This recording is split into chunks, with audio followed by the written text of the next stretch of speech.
Hi, my name is Robert Hodges. I'm the owner of Sunflower Eatery. It's a restaurant and catering company in Independence Corporate Park. That's located off of Road Mountain exit. My journey started in an entrepreneurship class my senior year at the University of Georgia. And in that class, I really just fell in love with the idea of being your own boss and taking the risk to really just start something from scratch.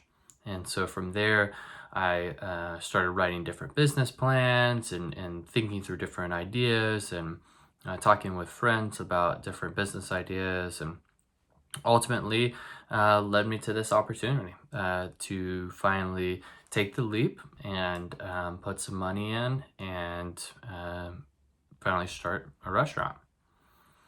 So the schooling experience that I had to get to this job was I got a business management degree, and then I did about a semester of culinary school, but intermixed in that time and then post college I did about 8 years experience working in restaurants as a line cook, a cashier, working expo, then as management, general manager, well, several different positions. And so I would suggest, if you want to start a restaurant, I would say definitely work in restaurants and work for a respectable restaurant that you're going to learn the right skills, whether it be the right culinary skills or the right business skills, whatever it is. I would say definitely spend some time working in a restaurant. My role,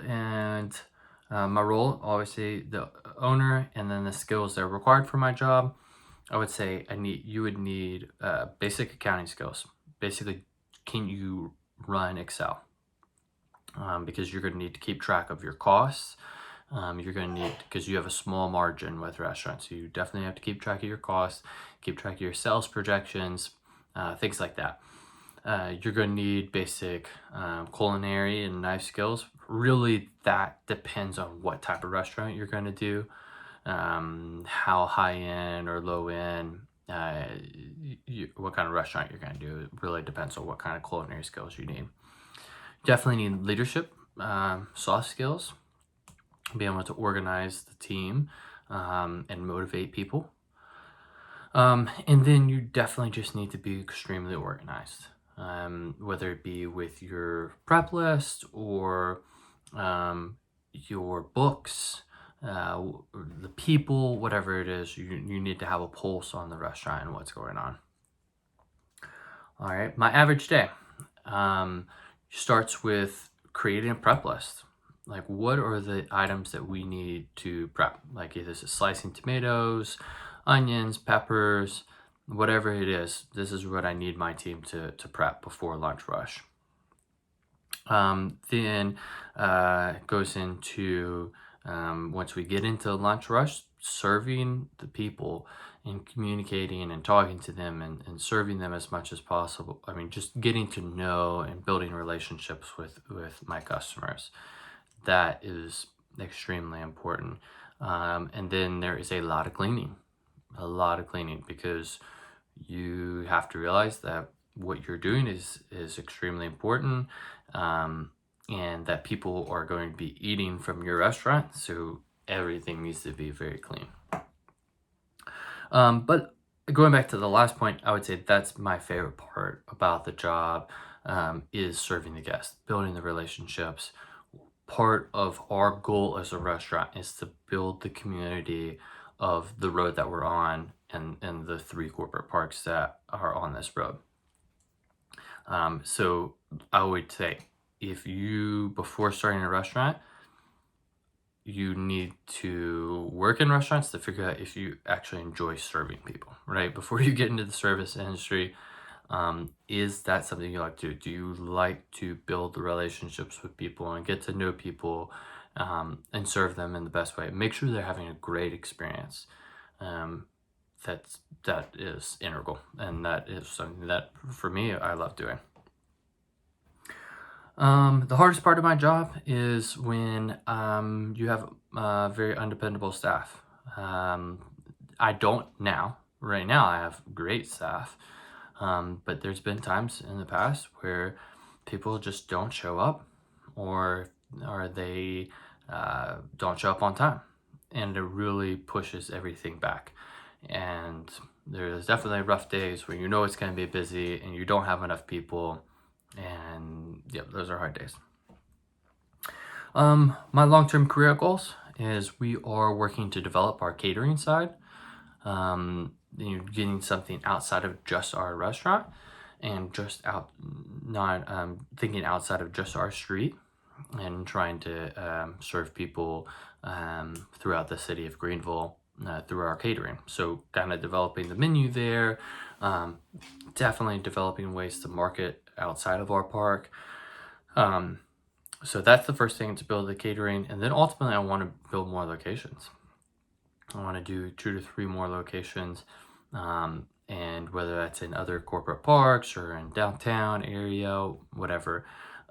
So that's the next goal, because ultimately I think for a lot of entrepreneurs, the ultimate goal is to make it so that you don't have to be there every day. So ultimately for me, I want to get it so it's making enough money that I can afford to share ownership with someone and have them be the operations manager so I can do other things. But you don't want to do that too soon. You want to make sure you trust the person that you're handing the business over to. What advice would I give to students in finding a career they love? I would say ask questions. Ask as many questions as possible. Right now, in the next, definitely your time in high school, but if you go to college, learn as much as you can about as many careers as you can. Even if it's something you think on paper you're not interested in, just ask questions, learn more. And then as you're asking, you're learning more, listen to your soul. Listen if there is, if there's butterflies floating around in your stomach, follow that and continue to learn more, and keep chasing that passion. There's definitely times in life where that passion might be a luxury and you just need to make money. But right now, ask the questions, learn as much as you can. What advice would you give students for an interview? I would say interview them. Ask questions to make sure it's a good fit for you. Now, this probably doesn't I'm talking about like looking into career goals, like where you're going to be there for a few years. You want to ask them questions to make sure that your skill sets fall in line with their company. I've done several mock interviews with students, and one of the worst things is when you ask a question, or ask the question at the end, say, do you have any questions for me about our company? And they don't have anything. You need to have some questions lined up about learning more about the company, and it just shows that you care. And then what is the job outlook for my profession right now? It's definitely a huge question mark, because right now we're closed due to coronavirus, and then people just not being in the park. So I think for us, I think as things reopen, we'll get busy again. But we're really working on take-home meals, that we started doing that before we close.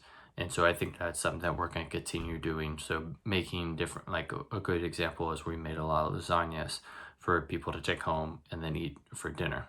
So I think restaurants, obviously restaurants are taking a huge hit right now, but I think in time, a few months down the line, I think we'll be back to where we were.